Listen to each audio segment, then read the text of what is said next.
Between Us. This is Between Us, a podcast of Blue Alliance IT employees building relationships through tough conversations in work and life. I'm your host, Alina O'Donnell. Please note, the topics discussed in this episode are about Black and white relations, racism, and systemic racism. For some, this might be triggering. This can be especially true for African Americans who too often are the go-to folks when acts of violence about African American deaths are in the news. For those who are neither African American nor BIPOC, these may be triggering because you've tried to have these conversations, but maybe failed or worse, were rejected. We ask everyone to listen and hold with respect this retelling of two lives and one relationship. This personal conversation shifted a decades-long friendship into a new frontier and made us better together.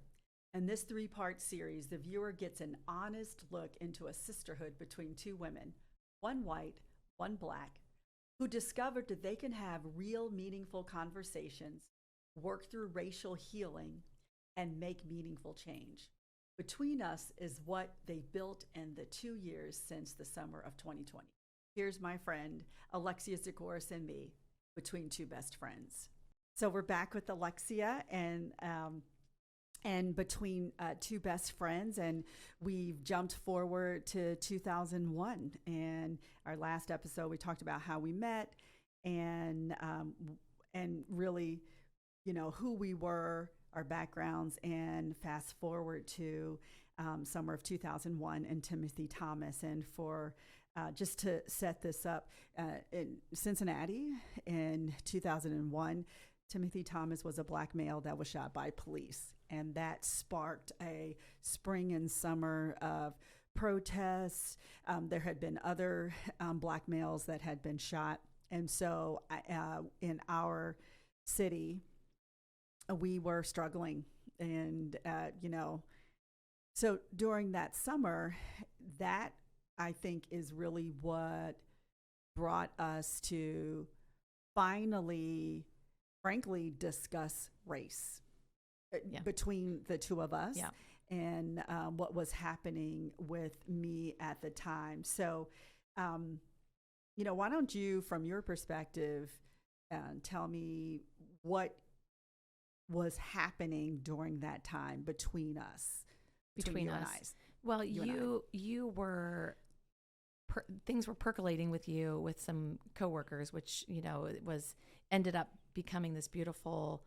I'll just say a coalition or a group of women that came together under the banner of Sisters in Common, which was the name that you gave it. And that was kind of the platform for us to come together and talk more about that in the context of other women of color, white women, all different age ranges. So we all came together the fall of 2021 for a retreat in Gatlinburg. And that really kind of sparked more conversation. It was a time of the retreat was really for us personally to do some work on ourselves and learn new things and go for hikes and yoga and things like that. But it was also the platform where those conversations could take place in a safe way. I mean, ask questions and listen and gather information and understand one another's hearts around that.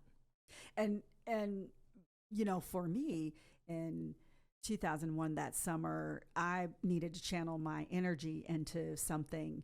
And just as you said, I was bringing two friends who were lamenting about what to do and how to take their emotions and really start healing.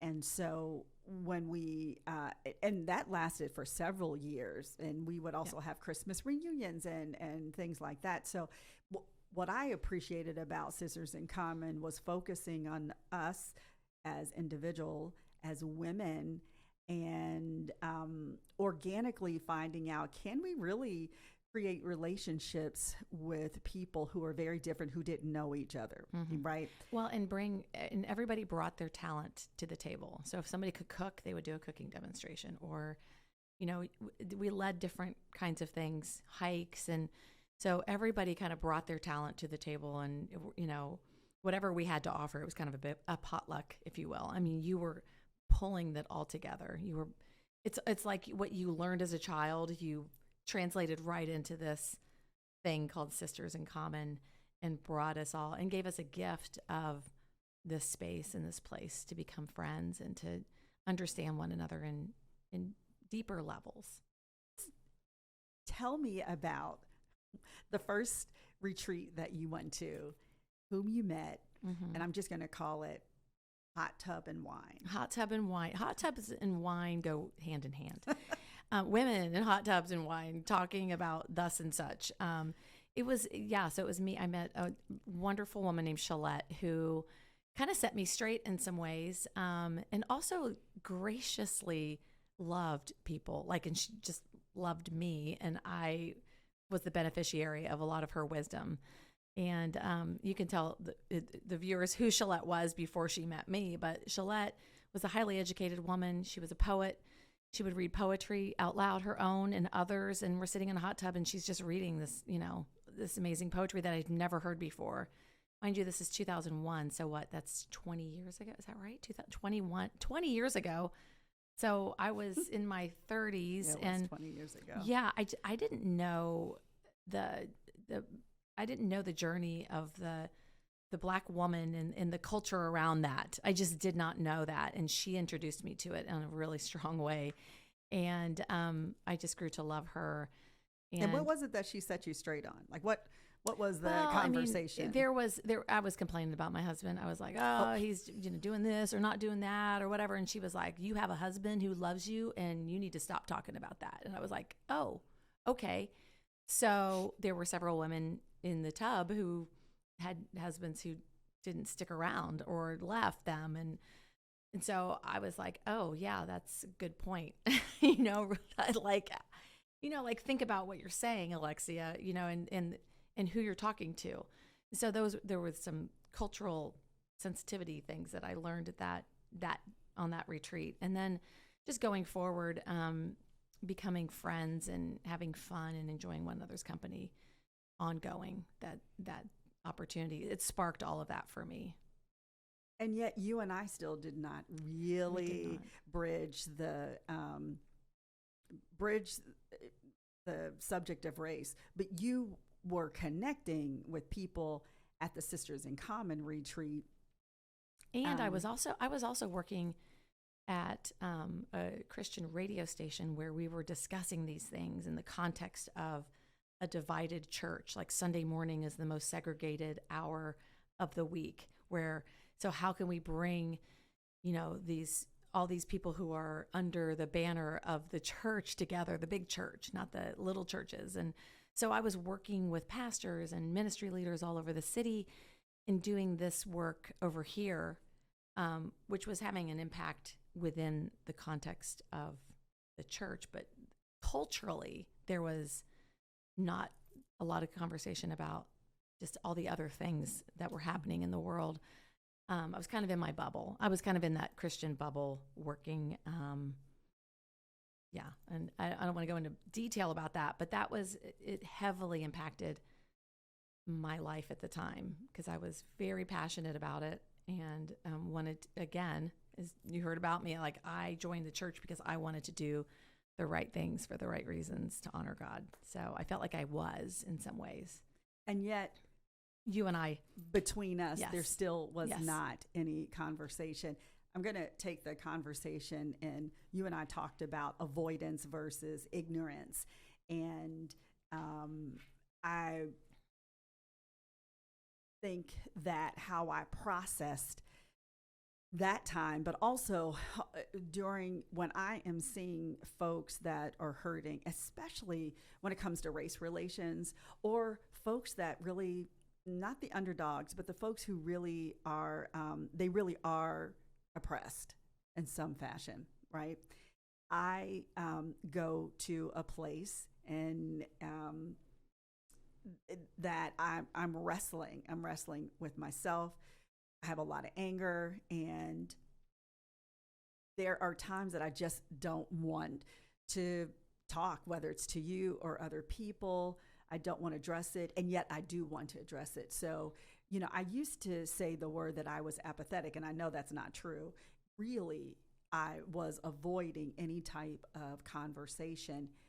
And yet, me avoiding that conversation affects my relationships around me, my family, my friends, and yeah. And what that created for me was ignorance, not only of how you were experiencing what was happening in the world, but ignorance on how others may be experiencing what's going on in the world. So the lesson here is that sometimes those who are ignorant and those who don't want to talk about it, you have to come together in some way. And whether that you've got to create safety in those conversations, or they don't produce what you want them to produce, which is understanding, or at least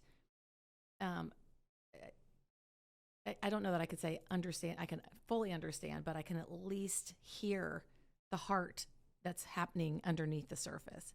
But I always viewed you as kind of like this, go out there and create opportunities. You're going to bring people together. You're going to do something about it. And so that was like where I saw you kind of clicking and going into action mode, and tons of respect for like everything that you've done. I mean, I've watched you throughout your entire career create these, whether you do it intentionally in a group setting or just your birthday party, which would be like a whole, like cross section of humanity, which is amazing. I love your birthday parties because I love your friends.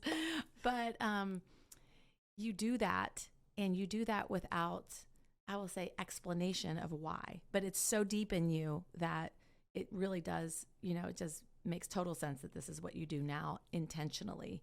And you're more vocal about it now as we've gone through these, with me anyway. And I know that you are now with a larger audience, which is really, really cool, because you're able to do that in a way that's gracious and hopeful. And even if you're not feeling hopeful at the time, in a way that people can hear. And I think it's the reason we're doing this podcast, is so people can hear how even friends of 20-something years can almost 30 avoid subject matters that are so important to who we are as people. And this one especially. Yeah. So. Yeah. And, so we met in the 90s, early 90s. We fast forward to 2001.